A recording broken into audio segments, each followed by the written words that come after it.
Hello dear student, welcome to physics class 10। आज हमारा जो टॉपिक है सिंपल हार्मोनिक मोशन का सबसे लास्ट टॉपिक है और ये related to some practical work है। टॉपिक का नाम है रिपल थिंग। सबसे पहले जो हम आज के लेक्चर के अंदर चीज़ देखेंगे, स्टडी करेंगे, the first one is the what is ripple tank, refraction in wave, evidence on interference, simulation, and then examples. So, first of all, we will discuss about the ripple tank. What is a ripple tank? इसको भी discuss करने से पहले हम पिछले lectures को थोड़ा सा ओवरव्यू कर लेते हैं। पिछले लेक्चर्स के अंदर जो हमने चीज़ें डिस्कस की थी वेव फॉर्मेशन के दौरान और या उसके बाद जो ट्रांसफर वेव्स थी उसमें उसमें से जो सबसे पहली चीज़ थी वो थी the travelling of a wave through a medium means to every wave need a medium to travel from one point to another point. So first one ये चीज डिस्कस की थी. The second one, the wavelength of the generated wave does not change as it travel the length of the medium. जितना भी लंबा medium है उसके अंदर जो वेव जो है वो जनरेट हो जाती है, उसके जो वेवलेंथ होती है वो सेम रहती है. अनफॉर्चुनेटली उसके अंदर कोई डैम्पिंग वगैरह का इशू ना हो. अगर डैम्पिंग है तो वो वेवलेंथ फिर भी चेंज नहीं होगी, तो उसका एम्पलीट्यूड डिस्टर्ब होगा, वेव की लेंथ जो है वो कांस्टेंट रहेगी, उसके ऊपर कोई भी फर्क नहीं पड़ेगा. So the last one is the speed of the wave remains constant. कि जो भी स्पीड जो थी, जो एक वेव जो जनरेट हो जाती है उसकी जो स्पीड होती है वो वही रहती है, हम उसको चेंज नहीं कर सकते. ये सारी जो चीजें थी ये with in the same medium था कि अगर वेव एक ही मीडियम के अंदर रहती है, वो एक ही मीडियम में ट्रेवल करती है, तो ये तीनों चीजें जो हैं वो सेम रहेंगी. मतलब कि वो जो उसे वेव को मीडियम तो चाहिए, हर वेव को ट्रांसफर वेव्स को मीडियम रिक्वायर है. इसी तरीके से जो वेव लेंथ है वो भी चेंज नहीं होगी, वो भी मीडियम के ऊपर ही ट्रेवल करेगी, but in a single medium. अगर मीडियम सेम रहे, start point two and point अगर मीडियम सेम है तो उसके ऊपर कोई फर्क नहीं आता. And the last one is the speed of the wave remains constant in the single medium. अगर मीडियम एक है, अगर मीडियम डिफरेंट हो तो क्या होता है. आज के इस टॉपिक के अंदर इस पॉइंट को हम सबसे ज्यादा जो है फोकस हम इस पॉइंट के ऊपर करेंगे. If the medium is change, what will the effect on the wave. ठीक है जी. सो स्टार्ट करते हैं सबसे पहले रिपल टैंक को. भी आपके सामने एक टेबल नुमा चीज आई है, इसे हम रिपल टैंक बोलते हैं. ये टेबल नहीं है बेसिकली, ये एक मिरर टेबल होता है. जो इसकी बाउंड्री होती है, जो इसकी साइड्स होती हैं वो वुड की होती हैं, अंदर इसके मिरर लगा होता है और उसके अंदर एक टैंक होता है मिरर का, बेसिकली पानी का, और उसके अंदर पानी होता है. इसके ऊपर एक ये आप वुड का जो देख रहे हैं ये वाला, ये इसका स्टैंड होता है, ऊपर बना हुआ इसके साथ फिक्स होता है. ये नीचे जो है ये एक और इसकी लेयर होती है और उसके ऊपर पेपर पड़ा होता है, और ऊपर लाइट होती है. और ये जो आप देख रहे हैं ये basically motor to produce vibration. यहाँ पे एक मोटर लगी होती है और ये वाला जो एक आपके सामने ये रेक्टेंगल टाइप आप इसे कह लें या वुड का बना होता है, इसे हम बोलते हैं कि ये रिपल जो है वो प्रोड्यूस करता है. ये रिपल प्रोड्यूसर होता है. बेसिकली ये वाइब्रेटिंग जो है ये पानी के अंदर वाइब्रेशन को प्रोड्यूस करता है. ये काम कैसे करता है, इसके अंदर क्या कहते हैं कि इसकी मदद से हम, यानी कि इलेक्ट्रिक मोटर की मदद से हम इसको ऑन करते हैं और अपनी मर्जी के इसके नीचे जो इक्विपमेंट फिट करते हैं. फॉर एग्जांपल हम इसके नीचे पर अगर हमने स्ट्रेट वेव जनरेट करनी है, उनकी फॉर्मेशन करनी है, तो हम सीधी लाइन को ऐसा टूल इस्तेमाल करेंगे. अगर हमने सर्कुलर वेव यूज़ करनी है तो हम कोई नुकीली चीज़ डिप टाइप, यानी कि पेंसिल का जो सिक्का होता है उसे इस्तेमाल करते हैं in the lab point of view. जब ये यहाँ पे पानी के ऊपर ये वाइब्रेशन होती है तो इसके अंदर यहाँ पे लेयर्स बनती हैं, वेव्स बनती हैं. उन वेव्स को अब देखने के लिए ये लैंप का इस्तेमाल किया जाता है. ये लैंप जैसे ही हम ऑन करते हैं तो ये नीचे इसका पानी के ऊपर लाइट पड़ती है तो नीचे इसका अक्स जो है वो आ जाता है. सो इसके ऊपर जो है इसके अक्स जब पड़ता है तो वहां से हम इनको इन वेव्स को देख सकते हैं. वो वेव्स ऐसे ट्रेवल करती हैं, हमें दिखाई देती हैं. अब ये उनका फ़र्क क्या होता है वो भी हम स्टडी करेंगे इसी टॉपिक के अंदर, कि हमें पता कैसे चलता है कि ये वेव बनी है या ये वेव है या वेव नहीं है। इसके अलावा ये एक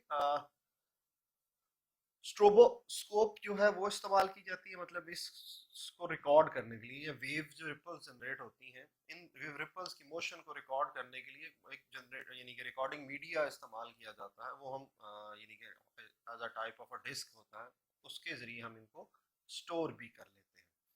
So ripple tank is a gloss bottom tank. Light shining on a ripple tank will produce bright and dim spots on the paper.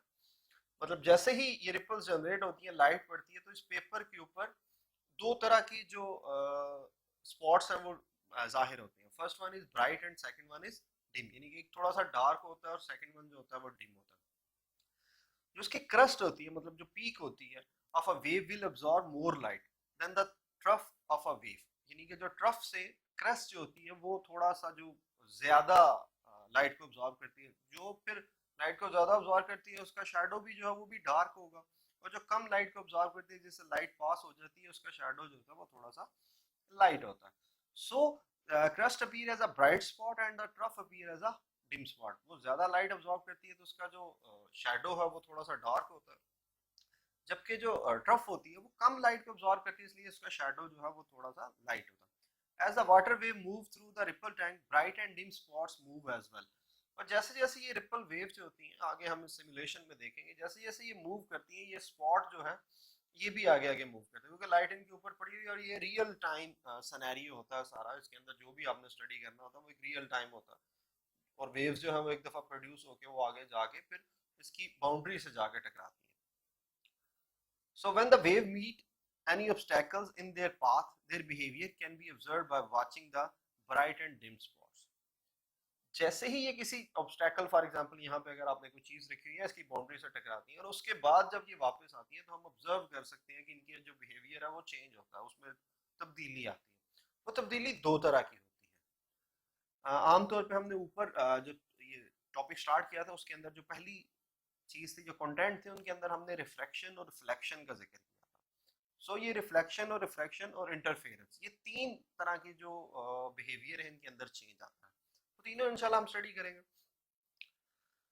Ripple are sent across the surface of a water. Obstacles are put in their path to see what effects are produced. हम जैसे ये ripple generate करते हैं, मतलब ये motor की मदद से रिपल्स जनरेट करते हैं, तो ऑब्स्टैकल्स रखते हैं इसके आगे, रास्ते में कोई रुकावट रखते हैं, क्योंकि रुकावट आएगी तो ही हमें पता चलेगा कि वेव जो है वो किस तरह की, इनकी जो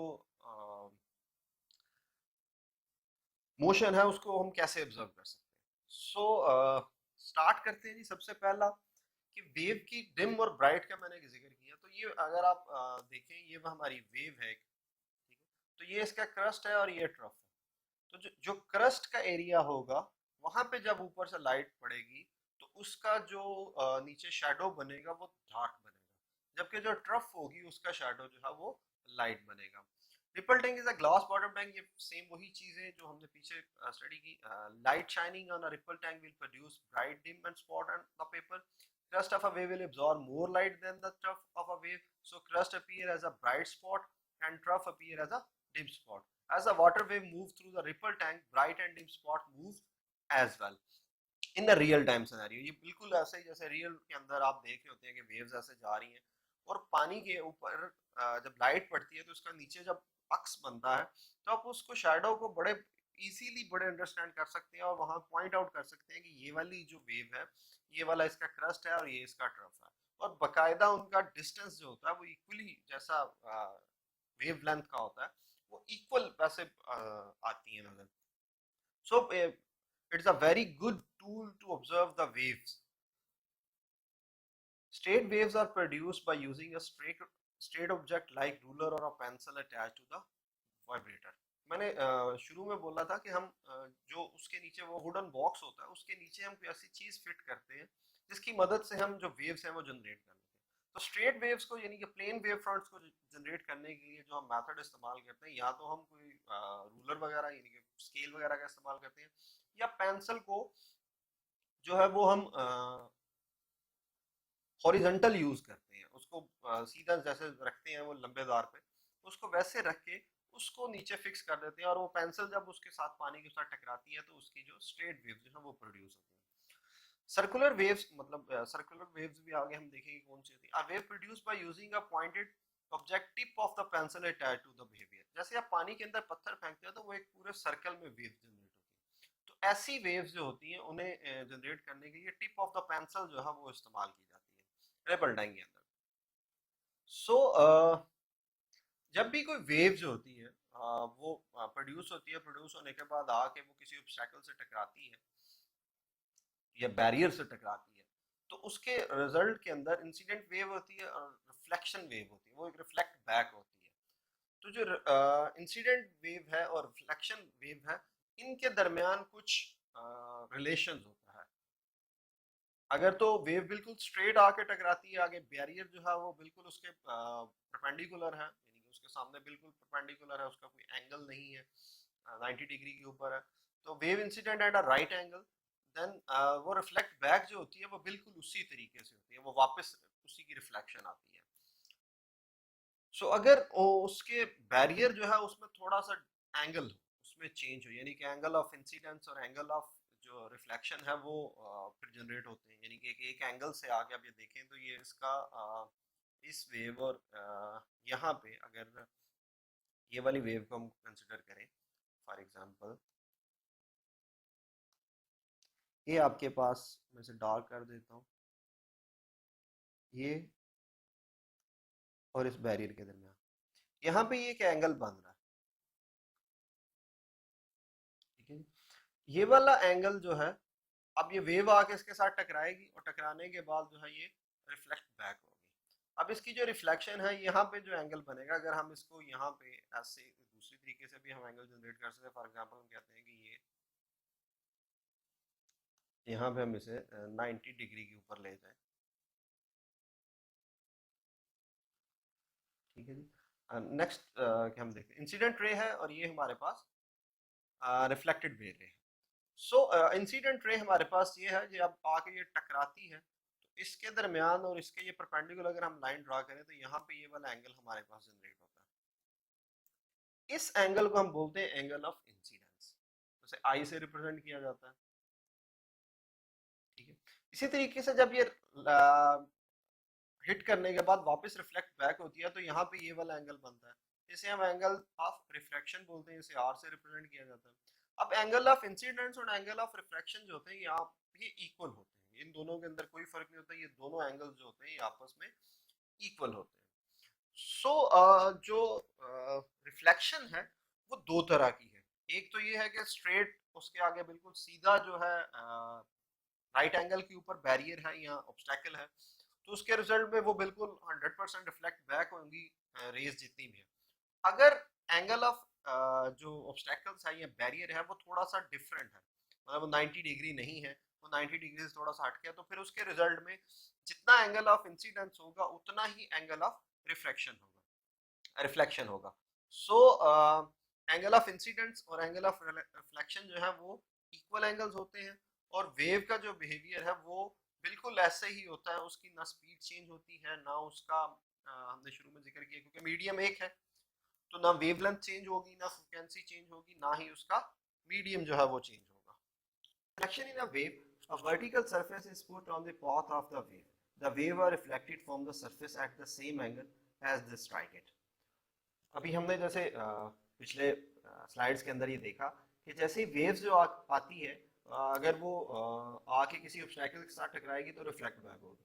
अब वो सारा डिपेंड करता है उसके एंगल के ऊपर कि वो एंगल कितना है। अगर तो एंगल वो 90 डिग्री है तो वो रिफ्लेक्ट बैक बिल्कुल इक्वल होगी। अगर एंगल वो 90 डिग्री से थोड़ा सा और राइट एंगल के ऊपर ऑब्स्टेकल्स नहीं है तो उसके रिजल्ट के अंदर एंगल ऑफ इंसिडेंस बनेगा और एंगल ऑफ रिफ्लेक्शन बनेगा। एंगल ऑफ इंसिडेंस और एंगल ऑफ रिफ्लेक्शन दोनों जो है वो आपस में इक्वल होते हैं, और जो वेव होती है उसका एम्पलीट्यूड भी इक्वल होता है, उसकी फ्रीक्वेंसी भी वही रहती है, उसकी वेव लेंथ भी वही रहती है, और किसी चीज के ऊपर कोई चेंज नहीं होता मां सिवाय एक के। Features of a refraction, no change in frequency, no change in wavelength, no change in speed, the only one thing is change, वो है direction of the wave travel changes. कि जो उसकी जो डायरेक्शन होती है वेव की वो चेंज हो जाती है। जो ऑब्स्टेकल्स है, अगर तो वो 90 डिग्री ऊपर है तो रिफ्लेक्शन रिफ्लेक्ट बैक होगी, डायरेक्शन 100% जो है वो ऑपोजिट हो जाएगी। अगर एंगल है उसका कुछ एंगल ऑफ इंसिडेंस आ गया तो according to the angle of incidence जो होगा, एंगल ऑफ रिफ्लेक्शन जो होगी वो उसी के अकॉर्डिंग टू होगी। जितना अगर वो 30 है तो रिफ्लेक्शन भी उसका 30 होगी। सो सिर्फ एक ही चीज के ऊपर फर्क आता है रिफ्लेक्शन की वजह से, और वो है सिर्फ उसकी जो डायरेक्शन है। ना वेवलेंथ चेंज होती है, ना स्पीड चेंज होती है, और ना ही फ्रिक्वेंसी जो है उसके ऊपर कोई असर पड़ता है इन अ सिंगल मीडियम। अगर हम मीडियम जो है उसको चेंज ना करें, अगर पानी जो है उसका लेवल एक रहे, उसमें कोई फर्क ना आए, तो फिर ये सिनेरियो जो है ये वेल एंड गुड है, और ये 100% एक्यूरेट वर्क करता है कि उसकी फ्रिक्वेंसी भी नहीं चेंज होती, उसकी वेवलेंथ भी नहीं चेंज होती, और उसकी स्पीड भी नहीं चेंज होती। सिर्फ चेंज होती है तो उसकी डायरेक्शन चेंज होती है। सो रिफ्लेक्शन ऑफ अ वेव क्या होता है कि वेव की अंदर जो चेंजेस आ जाते हैं, मतलब उसका जो एम्पलीट्यूड है या वेवलेंथ है या उसकी फ्रिक्वेंसी जो है उसके अंदर चेंज आता है, और उसकी डायरेक्शन में भी चेंज आता है। मतलब आमतौर पे जो स्टडी हम करते हैं रिफ्लेक्शन को, तो रिफ्लेक्शन के अंदर सिर्फ एक चेंज है और वो उसकी डायरेक्शन, जबकि रिफ्रैक्शन के अंदर मैनी चेंजेस आते हैं। अब आप ये देख रहे हैं कि यहाँ पे वाटर लेवल जो है वो हमने सिर्फ इसको यहाँ पे पीस ऑफ एक प्लास्टिक रख दिया इसी के अंदर। अब यहाँ पे वाटर लेवल जो है ये कम है, यहाँ पे वाटर लेवल ज्यादा है। अब यहाँ पे वेव जो है वो ट्रेवल करती हुई जब आ रही है, तो जब यहाँ पे पहुंचेगी, यहाँ पे अब जो मीडियम है हम कहते हैं कि ये चेंज हो गया, यहाँ मीडियम जो है उसकी वाटर डेप्थ जो है वो ज्यादा है, यहाँ पे जो है वो शैलो है, वो उसकी डेप्थ कम है, और आगे फिर उसकी डेप्थ ज्यादा है। तो असर क्या होगा कि जो यहाँ पे अगर आप देखें ये वेवलेंथ है और यहाँ पे ये वेवलेंथ देखें, तो एक तो वेवलेंथ जो है वो शॉर्टर हो जाती है। वेवलेंथ के शॉर्टर होने से जो नंबर ऑफ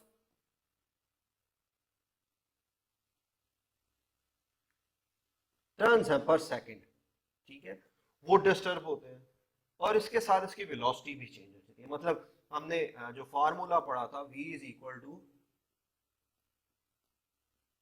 लैम्डा एफ, अगर इसका लैम्डा चेंज होगा तो जाहिर है ये या तो वेलोसिटी के ऊपर असरअंदाज होगी या फ्रीक्वेंसी के ऊपर असरअंदाज होगी। अगर फ्रीक्वेंसी सेम रहे तो वेलोसिटी डिस्टर्ब होगी, अगर वेलोसिटी सेम रहे तो फ्रीक्वेंसी डिस्टर्ब होगी। इसमें फ्रीक्वेंसी जो है वो सेम रहती है, वो चेंज नहीं होती। तो डिस्टर्ब किसने होना है हमारे पास? वेलोसिटी ने। So in the case of a refraction velocity will disturb because of the wavelength. So और वेवलेंथ क्यों डिस्टर्ब हुई? वो मीडियम की वजह से, क्योंकि हमने मीडियम जो है उसमें तब्दीली की। यहाँ पे मीडियम की जो डेप्थ है वो वाटर डेप्थ है वो ज्यादा है, यहाँ पे मीडियम की वाटर डेप्थ जो है वो कम है। तो गहराई जो है वो एक इम्पैक्ट डालती है कि उसका जो पानी का लेवल जितना गहरा होगा वहां पे वेव की वेवलेंथ जो है हमारी, या वेव जो है उसका बिहेवियर और होगा। जैसे ही पानी का लेवल कम हो जाएगा उसका बिहेवियर जो है वो और तरह से हो जाएगा। सो v is equal to lambda f. Lambda की वजह से, वेवलेंथ की वजह से हमारी जो वेलोसिटी है उसके ऊपर क्या आता है? वो चेंज आता है। So refraction of the wave, a flat piece of a plastic makes the water more shallow, which slow the waves down. वो वेव डाउन को क्या कर देता है? स्लो कर देता है। मतलब पीछे से वेव उसकी स्पीड ज्यादा थी, जैसे ही पानी कम हुआ उसकी डेप्थ कम हुई, उसको शैलो हुआ, तो उसकी जो स्पीड है वो उसके ऊपर इफेक्ट हुआ, क्योंकि वेवलेंथ शॉर्ट होगी। तो वेवलेंथ जैसे ही शॉर्ट होगी तो फ्रिक्वेंसी तो सेम रहेगी। तो v is equal to f lambda, तो v डायरेक्टली प्रोपोर्शनल है लैम्डा के। अगर वेवलेंथ ज्यादा है तो स्पीड ज्यादा है, अगर वेवलेंथ कम है तो स्पीड कम है। फ्रिक्वेंसी तो सेम है, उसे हम तो नहीं छेड़ सकते। सो लैम्डा की वजह से, लैम्डा के कम होने की वजह से वेलोसिटी जो है वेव की वो हमारे पास स्लो हो जाती है। सो सिर्फ उसकी जो डिस्टर्बेंस आती है वो ड्यू टू द मीडियम आती है, फ्रिक्वेंसी चेंज नहीं होती।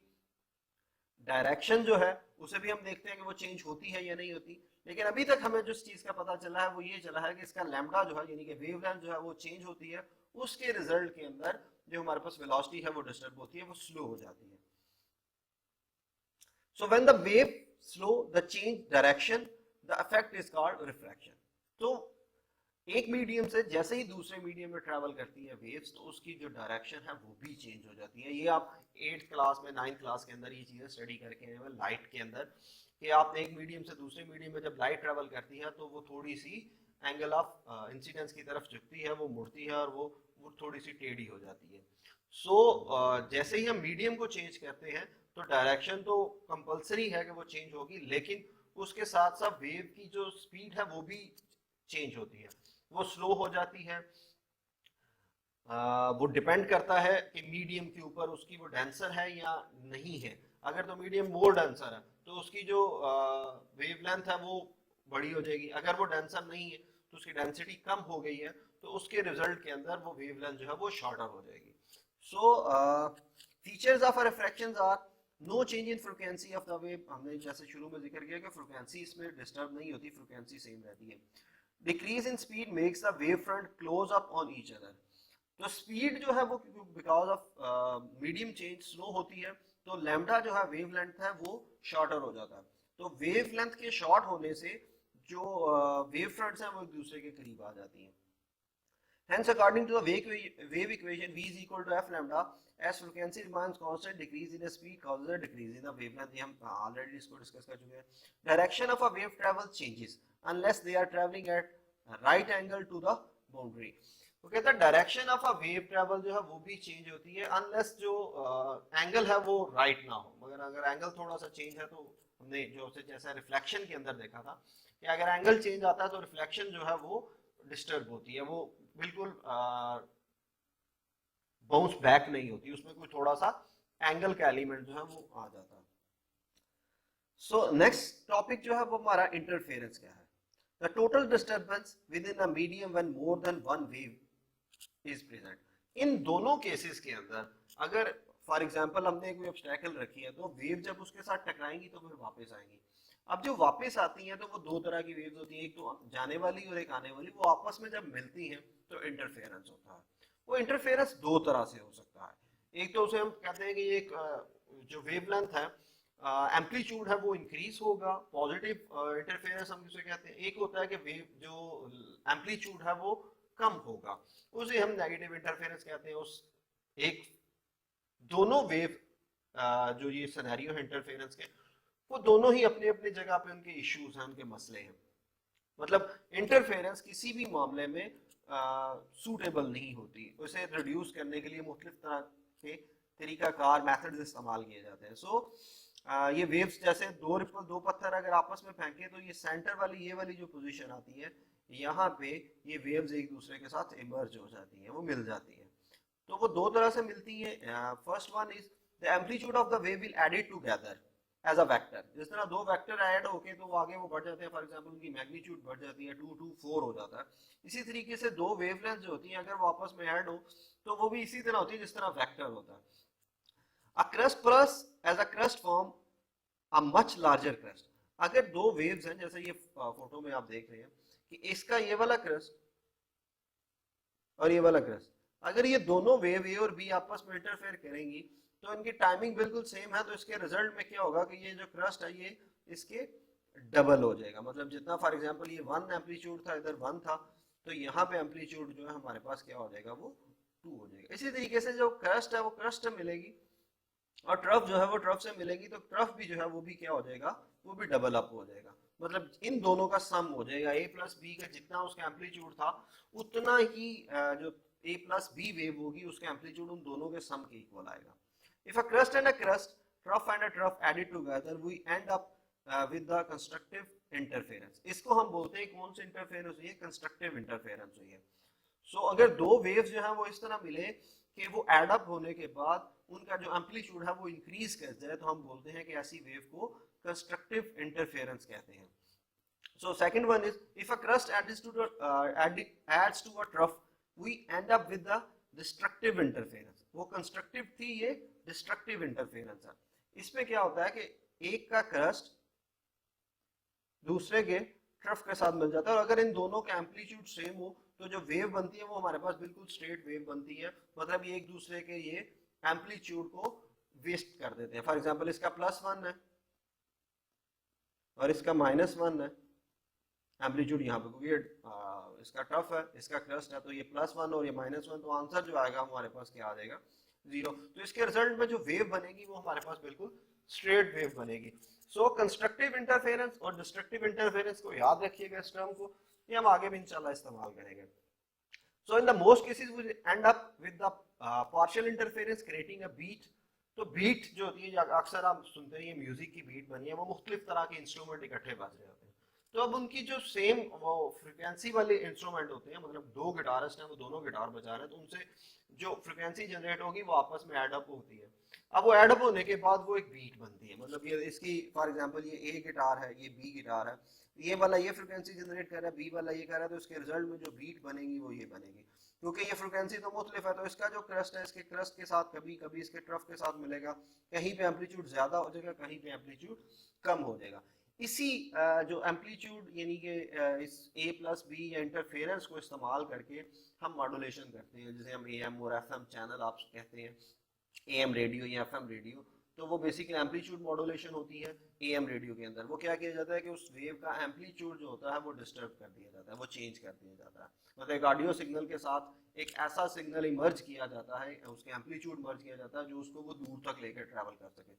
सो फ्रिक्वेंसी के अंदर हम फ्रिक्वेंसी मॉड्यूलेशन करते हैं, वो हमारे इस टॉपिक का हिस्सा नहीं है, जैसे ही वो आएगा उसका भी जिक्र मैं जरूर करूंगा। फॉर एग्जाम्पल एक ऑडियो सिग्नल है हमारे पास, ठीक है, तो इसको हमने दूर तक लेके जाना है, लेकिन ये इतनी दूर तक ट्रैवल नहीं कर सकता क्योंकि इसका एम्पलीट्यूड कम है, इसकी पावर कम है। तो फिर हम एक ऐसे हाईली एम्पलीट्यूड सिग्नल के ऊपर मर्ज करके हम इसे इसका मॉड्यूलेट करके हम इसे ट्रैवल करते हैं। तो इससे क्या होता है कि इसका जो एम्पलीट्यूड है ज्यादा होता है, पावर ज्यादा होती है, वेवलेंथ ज्यादा होती है। जब ये सिग्नल इसके साथ इमर्ज होता है तो ये दूर तक ट्रैवल कर सकता है। इसीलिए AM जो रेडियो है वो सेंटर उसका इस्लामाबाद में हो, तो आप इजीली अपने लाहौर के अंदर या किसी भी एरिया के अंदर उसे सुन सकते हैं। कुछ एविडेंस है, sound, light and radio signals are undergo reflection and reflection, this suggest that they travel as a wave. So first one, light reflects from mirror. आपने रोशनी देखा होगा, रोशनी को देखा होगा कि वो रिफ्लेक्ट बैक होती है जब किसी मिरर के साथ है। Sound reflects from the hard surface, अगर आप एक रूम के अंदर हैं, वहां पे आप बोलते हैं तो आवाज जो है वो रिफ्लेक्ट बैक होती है। अगर आप इसी तरीके से किसी हिल एरियाज में चले जाएं तो वहां पे कुछ स्पॉट्स ऐसे होते हैं जहां पे आप बोलते हैं तो आपकी आवाज जो होती है वो आपको वापस आके सुनाई देती है। सो ये आपके सामने एविडेंसेस हैं कि रिफ्लेक्शन या रिफ्रैक्शन होती है। इसी तरीके से lights bend when it passes from air into glass और वाटर, ये रिफ्रैक्शन की एग्जांपल है। 8th क्लास में आप इसका प्रैक्टिकल कर चुके हैं, 10th क्लास में भी आप इसका प्रैक्टिकल करेंगे कि लाइट जो है जब एक मीडियम से दूसरे मीडियम में जाती है तो वो अपना एंगल जो है वो बेंड हो जाती है towards the angle of incidence. So light bends when it passes from air into glass और वाटर, तो इसे हम रिफ्रैक्शन बोलते हैं। तो उसकी स्पीड भी जो है वो वेरी करती है, लाइट की स्पीड जो होती है डिफरेंट मीडियम्स के अंदर वो डिफरेंट होती है। So sound bends around obstacles such as walls and building, which is why you can hear round corners। ठीक है, इसीलिए हम कहते हैं कि आवाज मैं इधर बोल रहा हूँ तो वो ऊपर छत के ऊपर अगर एक शख्स खड़ा है या एक पर्सन है तो वो मेरी आवाज सुन सकता है। तो वो क्या होता है कि आवाज जो होती है वो चीजों के साथ टकरा के वो कहीं से कहीं जो है वो ट्रैवल कर सकती है, मतलब वो रिफ्लेक्शन होती है उसकी, और वो जो सारी की सारी रिफ्लेक्शन है और वो रिफ्लेक्शन है वो due to the angle of incidence होती है, मतलब एक दीवार से टकराई तो फिर वो दूसरी से टकराएगी, फिर तीसरी से टकराएगी, और ये इतना स्पीडी वर्क होता है कि हम इसे यानी कि रियल टाइम में ऑब्जर्व नहीं कर सकते। सो सिमुलेशन के अंदर हमने तीनों चीज़ों को जो स्टडी की है उसमें देखते हैं। सबसे पहले हमने रिफ्लेक्शन देखी, फिर रिफ्रैक्शन देखी, और एट द एंड हमने इंटरफेरेंस देखी। ये आपके सामने एक ऑनलाइन साइट है जिसकी मदद से हम रिपल टैंक जो है उसकी वो जो परफॉर्मेंस है उसे ऑब्जर्व कर सकते हैं। फॉर एग्जांपल ये वेव्स हैं, ये साउंड वेव, हम यहाँ से AM वेव, माइक्रोवेव, तो हम साउंड वेव जो है उन्हें सेलेक्ट करते हैं। ऊपर से सिंगल सोर्स है, हम उसे सेलेक्ट करेंगे। अब हम कलर स्कीम जो है वो कौन सी इस्तेमाल करेंगे, यहाँ से हम कलर भी ले लेते हैं। हम सेकंड इस्तेमाल करते हैं ब्लैक के ऊपर रेड एंड ब्लू, ये चलेगा। अब इसके अंदर हमने क्या चीज़ देखनी है, ठीक है जी, हम देखना चाहते हैं बेसिकली जो रिफ्लेक्शन है उसको, ये इंटरनल रिफ्लेक्शन,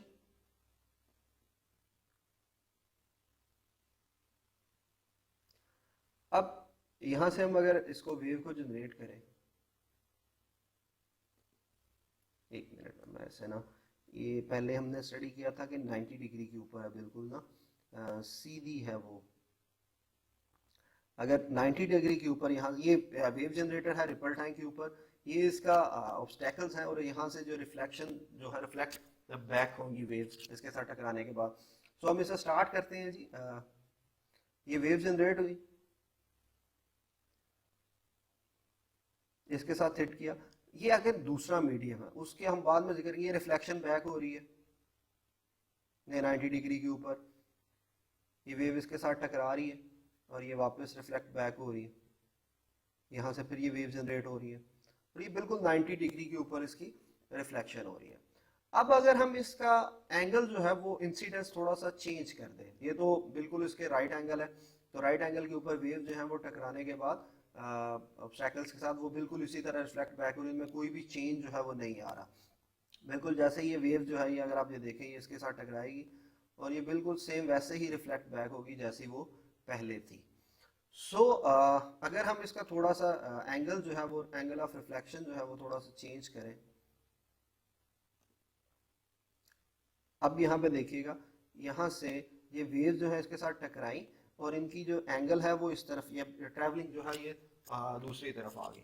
अब इन दोनों वेव्स के दरमियान अगर आप देखें तो जो इनकी स्पीड है, इनकी जो वेवलेंथ है, इनकी जो फ्रिक्वेंसी है वो बिल्कुल सेम है, उनमें थोड़ा सा भी फर्क नहीं आ रहा आफ्टर द रिफ्लेक्शन। तो एंगल ऑफ इंसिडेंस जिस एंगल से ये इसके साथ टकरा रही है उसी एंगल से जो है ये रिफ्लेक्ट बैक हो रही है। सो एंगल ऑफ इंसिडेंस जो है वो बहुत इंपॉर्टेंट है। ये दूसरे जो आगे वाली स्क्रीन है अभी हम इसे नहीं देखेंगे क्योंकि यहाँ पे ये रिफ्लेक्शन हो रही है और यहाँ पे रिफ्रैक्शन हो रही है। तो अगर आप रिफ्रैक्शन को देखना चाहते हैं, जो हमारा अगला टॉपिक था उसमें क्या था कि वेव जब एक मीडियम से दूसरे मीडियम में जाती है तो उसकी जो वेवलेंथ है या फ्रिक्वेंसी जो है वो चेंज हो जाती है।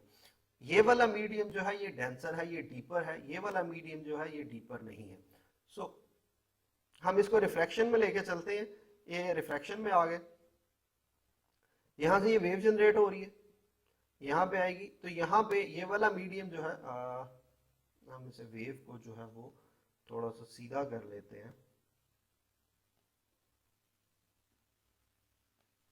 ताकि हम इसको अच्छे तरीके से स्टडी कर सकें।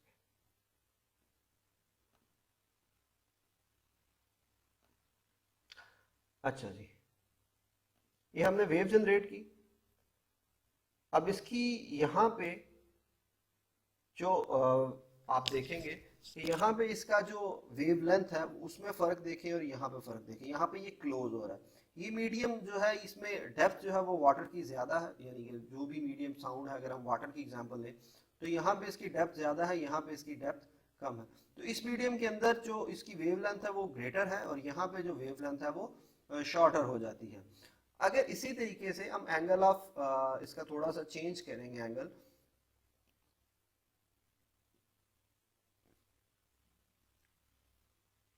अब ये वेव जनरेट हुई, ठीक है, ये इसकी रिफ्लेक्शन रिफ्लेक्ट बैक हुई और ये वाली इस तरफ आना शुरू हो गई। ये दूसरे मीडियम के अंदर ये क्योंकि एंगल ऑफ इंसिडेंस है तो उसमें तो वो रिफ्लेक्ट बैक होगी, लेकिन यहाँ पे जो है वो उसका एंगल जो है वो थोड़ा सा तब्दील हो गया। सो अगर क्योंकि ये मीडियम दोनों ही सेम है, सिर्फ इनमें फ़र्क क्या है कि ये थोड़ा सा डेंसर है और ये डेंसर नहीं है, इसकी डेंसिटी ज़्यादा है, इसकी डेंसिटी कम है। तो कम डेंसिटी और क्योंकि मीडियम की क्वालिटी तो सेम है इसलिए यहाँ पे जो एंगल है वो चेंज नहीं होगा। सिर्फ क्या चेंज होगा कि उसकी जो वेवलेंथ है वो उसके ऊपर फर्क आएगा और उसकी स्पीड के ऊपर फर्क आएगा। अगर ये फॉर एग्जांपल मीडियम दोनों डिफरेंस होते हैं, इनके अंदर डिफरेंट होता, नीचे वाला मीडियम और होता और ऊपर वाला मीडियम और होता, तो फिर इनके अंदर जो है वो ज्यादा हमें एंगल के ऊपर भी हम इसको देख सकते थे।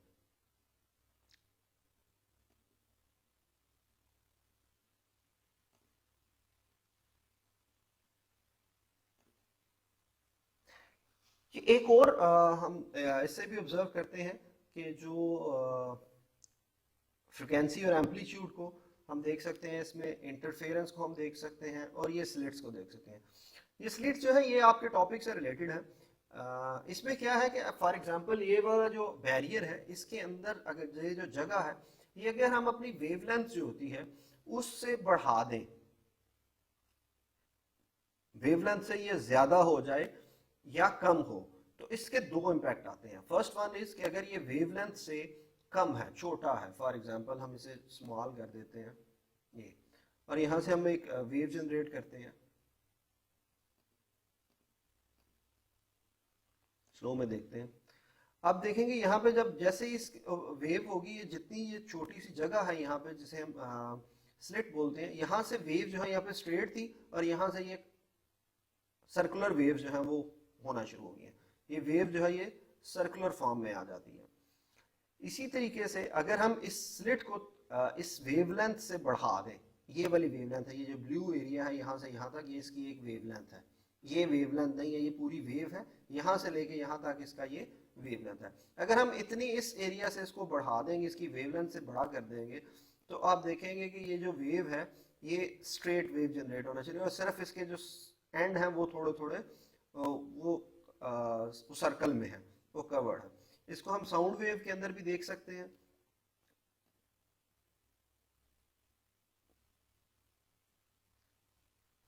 मैं एम्पलीट्यूड थोड़ा सा कम कर देता हूँ। ये देख रहे हैं, ये वेव जो है ये सीधी वेव जनरेट हो रही है। अगर इसके वेव लेंथ से ये वाला ऑब्स्टैकल जो है ये ज्यादा हो तो बिल्कुल वेव जो है उसमें से स्ट्रेट ही पास करती है, लेकिन अगर इसकी वेव लेंथ से कम हो तो फिर ये सर्कुलर वेव की फॉर्म की जो है वो शक्ल अख्तियार कर लेती है। अब ये देखें, या इसने सर्कुलर वेव की शक्ल अख्तियार कर ली है, अब ये सर्कल बनना शुरू हो गया। जैसे ही हम इसकी स्लिट की विड्थ को ज्यादा करेंगे तो ये स्ट्रेट जो वेव है वो निकलना शुरू हो जाएगी।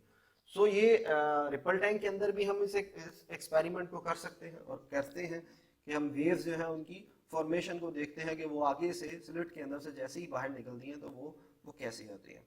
अब हम इंटरफेरेंस पे जाते हैं। अभी हमने देखा कि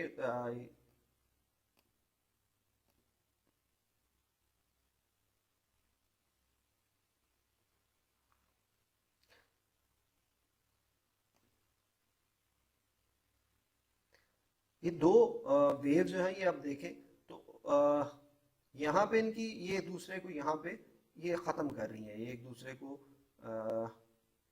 ये वेव इस वेव के साथ मिलती है, दोनों का टाइम पीरियड सेम है, तो इसके ट्रफ को वो रिमूव कर रही है। तो यहाँ पे ये अगर आप बाहर देखें जाके तो ये वेव जो है यहाँ पे ये ख़त्म हो जाती है, एक ही वेव हमें दिखाई देती है। सो इंटरफेरेंस जो है ये बहुत ही नुकसानदेह भी है। अगर सेम फ्रिक्वेंसीज की जो वेव्स हैं वो जनरेट होना शुरू हो जाए तो वो एक दूसरे को या तो बढ़ा देती हैं या एक दूसरे को वो वेस्ट कर देती हैं, ख़त्म कर देती हैं।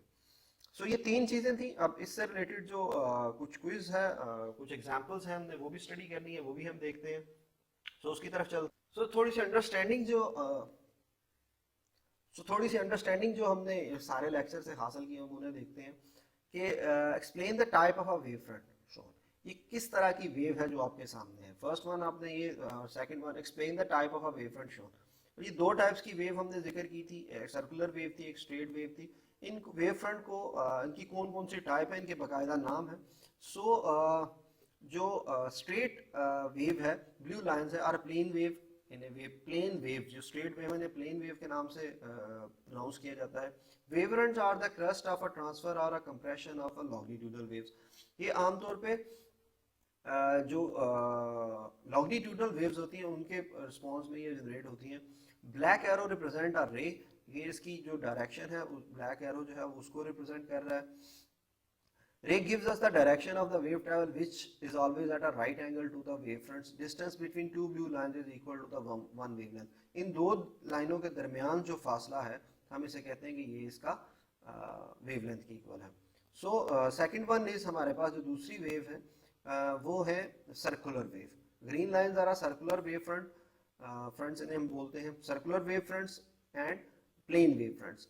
Black arrow represent are same, ऊपर वाले ब्लू केस के अंदर या केस वन के अंदर जो एरो था वो डायरेक्शन को रिप्रेजेंट कर रहा था, और सेकंड केस के अंदर भी एरो जो है वो डायरेक्शन को ही रिप्रेजेंट कर रहा है। Ray gives us a direction of a wave travel which is always right angles to the wave fronts.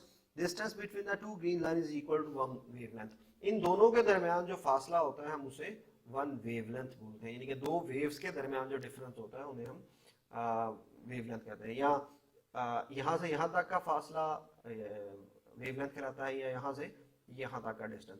तो ये तीनों केसेस के अंदर ये जो डिस्टेंस है ये हमेशा हमारा इक्वल रहता है अगर सेम फ्रीक्वेंसीज की वेव जो है वो सेम एम्पलीट्यूड के साथ जनरेट की जा रही है। सो नेक्स्ट केस रिफ्लेक्शन का आता है। पहला रिफ्लेक्शन का था, सेकंड हमारा रिफ्रैक्शन का है कि एक रे जो है ग्रीन ये वाली ये आके एक बैरियर के साथ टकरा रही है और फिर वापस रिफ्लेक्ट बैक हो रही है।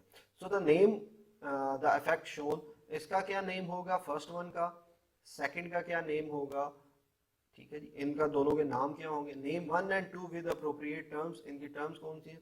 द ग्रीन रे strike the straight barrier at the 30 degree, अगर यहाँ पे जो एंगल है ये 30 डिग्री बन रहा है, ठीक है, तो यहाँ पे एंगल जो है वो कितना बनेगा, at what angle does the red रे लीव्स द बैरियर, और जब ये वहां से छोड़ेगी तो ये वाला एंगल क्या बनेगा। सो ये सारी बातें हम ऑलरेडी डिस्कस कर चुके हैं। So the name the effect shown reflection, इस सारे का जो नेम था उसे हम बोलते हैं कि ये रिफ्लेक्शन हो रही है। Name 1 and 2 with appropriate terms, कौन कौन से, इंसिडेंट रे, ये जो फर्स्ट रे है ये इंसिडेंट रे है, और ये सेकंड रे जो है ये रिफ्लेक्टेड रे है या वेव फ्रंट है। The green ray strike at the 30 degree with the normal at the angle does the red ray leaves the barrier। वो कहते हैं जितना एंगल इसका था उतना ही एंगल इसका होगा। अगर ये 30 डिग्री था तो ये भी 30 डिग्री होगा, क्योंकि हमने कहा था कि एंगल ऑफ इंसिडेंस और एंगल ऑफ रिफ्लेक्शन जो होते हैं, रिफ्लेक्शन जो होते हैं वो दोनों सेम होते हैं। सो वो भी कितना होगा, 30 डिग्री इक्वल होगा। तो ये तीसरा केस था हमारे पास रिफ्रैक्शन का।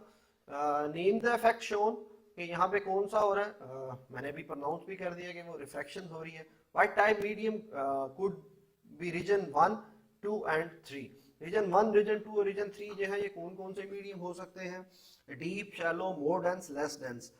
ये ऑप्शन है आपके पास, आपने इनमें चूज करना है कि कौन सा है। ऑलरेडी हम एग्जांपल्स पे भी देख चुके हैं, उसको स्टडी भी कर चुके हैं। At which region the frequency will be higher, 1, 2, 3, कौन सा रीजन है जिसमें फ्रीक्वेंसी जो है वो हायर होगी। How can you find a certain region is shallow, हम कैसे फाइंड कर सकते हैं कि जो कौन सा रीजन जो है वो शैलो है। Compare the speed of a wave in region 2 with region 1, 3, explain your answer. और आंसर भी आपने क्या करना है इसमें एक्सप्लेन करना। सो द फर्स्ट आंसर हम देखते हैं कि name of the effect refraction हो रही है जिसमें what type of a medium could be region 1, 2 and 3। Region 1 and 3 deeper और लेस डेंसर, जबकि रीजन 2 जो शैलर और मोर डेंसर है। दूसरा जो रीजन है उसमें डेंसिटी ज्यादा है, जबकि पहले और तीसरे की डेंसिटी जो है वो कम है। At which region the frequency will be higher, कौन सा ऐसा रीजन है जिसमें फ्रीक्वेंसी जो है वो हाई है। So frequency remains constant in all the region. हमने कहा था कि रिफ्रैक्शन के अंदर या रिफ्लेक्शन के अंदर दोनों केसेस के अंदर फ्रीक्वेंसी जो होती है वो चेंज नहीं होती। How can you find a certain region is shallow, हम कैसे फाइंड कर सकते हैं कि सर्टेन रीजन जो है वो डीपर नहीं है, वो शैलो है।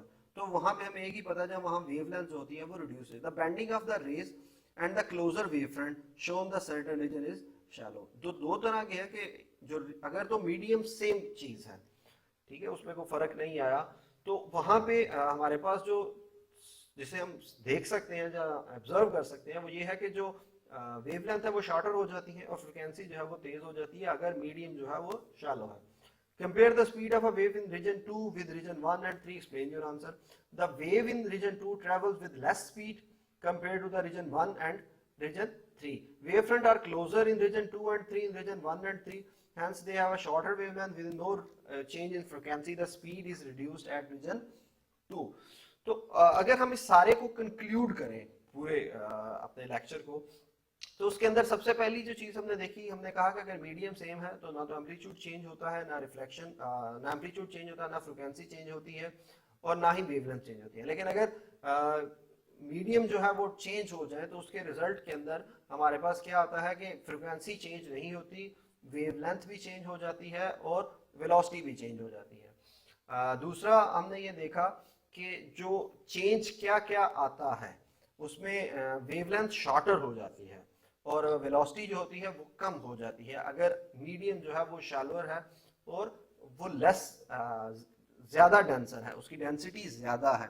अगर एक मीडियम कम डेंसिटी वाला है उससे ज्यादा डेंसिटी वाले मीडियम के अंदर अगर आप जाते हैं तो उसके रिजल्ट के अंदर वेलोसिटी कम होगी, लैम्डा जो है उसकी वैल्यू कम होगी, और थर्ड वन जो है वो थोड़ा सा रिफ्लेक्शन होगी उसके अंदर, वो थोड़ा सा जो एंगल है उसका वो चेंज हो जाएगा।